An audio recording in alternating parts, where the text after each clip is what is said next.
Listen and practice. Emmy dropped her teddy bear in the yard. "Oh, his leg is broken," cried Emmy. "I think you need a doctor," Emmy told him. The teddy bear seemed scared. He stared at Emmy. "Don't worry," Emmy said. "I'll take you to Dr. Mom. It won't hurt a bit." Emmy told the teddy bear what would happen. "First, we'll go inside. Then, we'll read stories while we wait for Dr. Mom to see us.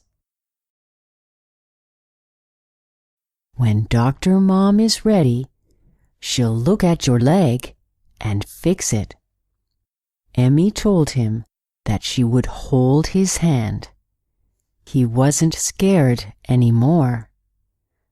So, Emmy carried her teddy bear inside. Then she read him a story. Finally, Dr. Mom was ready to see them. She fixed the teddy bear's leg and said, "He's as good as new now." Emmy gave her teddy bear a big hug. He was brave while Dr. Mom fixed his leg.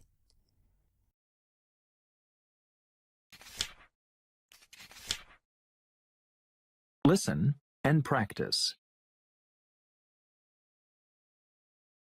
Last week, my family went to the park. My wife and daughter and I went with my parents. My brother was there too, with my nephew.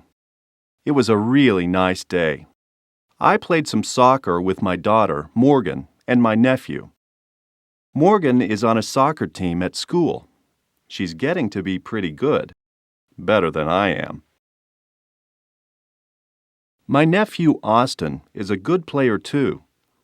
He doesn't play on a team, but I think he might next year. Morgan and Austin go to the same school, and they play together a lot. They're cousins, but they're also really good friends. While we played soccer, my brother Nick helped my father cook. Nick usually doesn't like to cook much, but he likes to barbecue outdoors. He makes great hamburgers. Nick says he's too busy to cook at home. I guess Nick learned to cook from my father. His name's Frank. My father loves to cook. He cooked all the time when we were growing up. I never learned much about cooking, though. My mother and Catherine, my wife, talk together. They always talk about books. Both of them read a lot. Catherine says I should read more, but I'd rather do something more active. My mother, her name is Janice, is great with her grandchildren. She sees them all the time.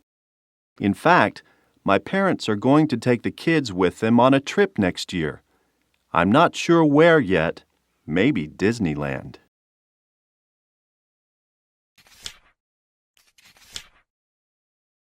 Listen and practice. Bob likes food.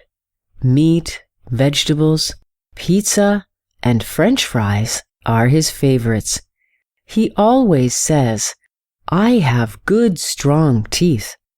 I can eat any food I want." But one day, Bob had to go to the dentist to get braces. 2 of his teeth were growing out of place. It took 3 hours to get it all done. Before he left, the dentist said, "You may have trouble eating for the next few days, but don't worry, you will be back to normal in a week." Bob looked in the mirror. He looked cool. He could barely wait to show his friends. But the next morning, Bob felt weird. His teeth felt so weak. It was like they lost their usual strength. He couldn't even chew a piece of bread.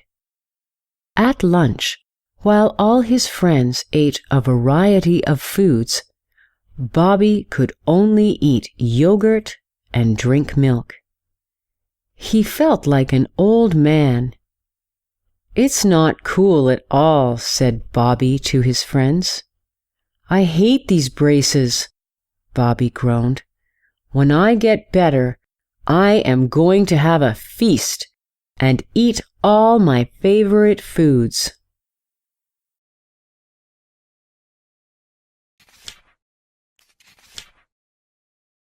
Listen and practice. In school, we are learning about the environment. Yesterday, we talked about solar energy. Solar energy is when you catch the rays of the sun and use them to power homes. We also learned about wind energy.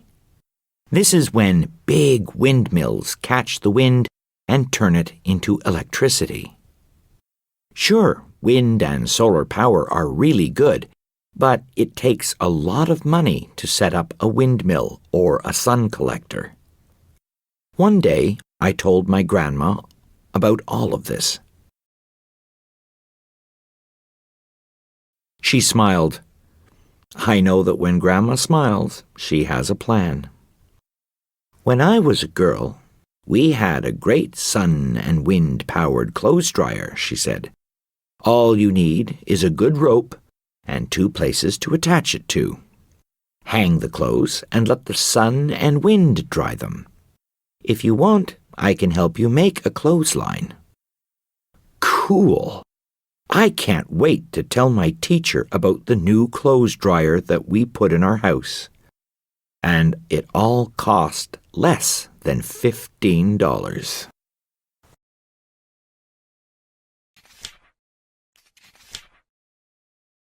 Listen and practice. My dad is very busy with his work. He does not sleep enough. On the weekends, he juggles work, family, our school sports, and more. He feels tired all the time. Finally, he had to go to see a doctor. The doctor said to my dad, "You have been burning the candle at both ends." "What do you mean?" Dad asked. "Well, what would happen if you lit both ends of a candle at the same time?" said the doctor. "The candle would burn out very quickly," my dad answered. "Right," the doctor nodded. "That is what is happening to you. You are being burned out." He was right. Dad was too tired.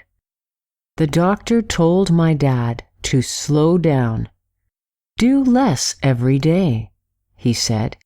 "There is a time for work, a time for fun, and a time to blow out the candle."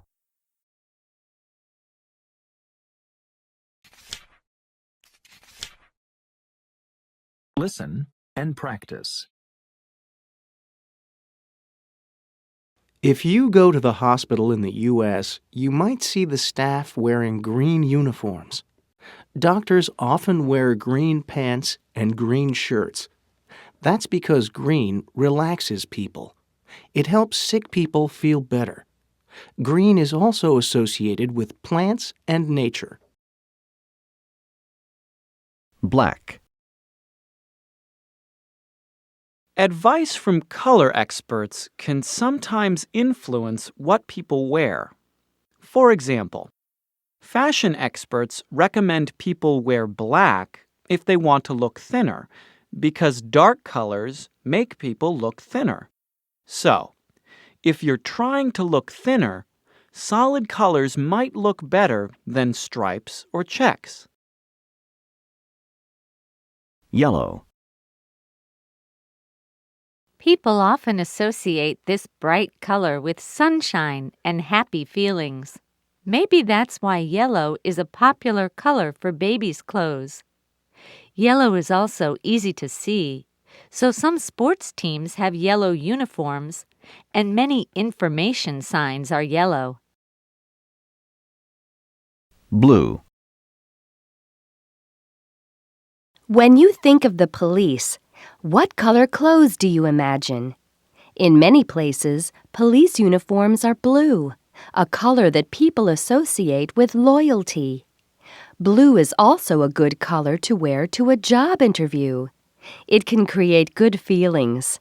It can show you are a loyal worker who will work many years for the company. Red is a powerful color and can be a symbol of strength. Wear something red when you feel good about yourself or want to attract attention. In many Asian countries, the color red brings luck, and in China, brides wear red wedding dresses.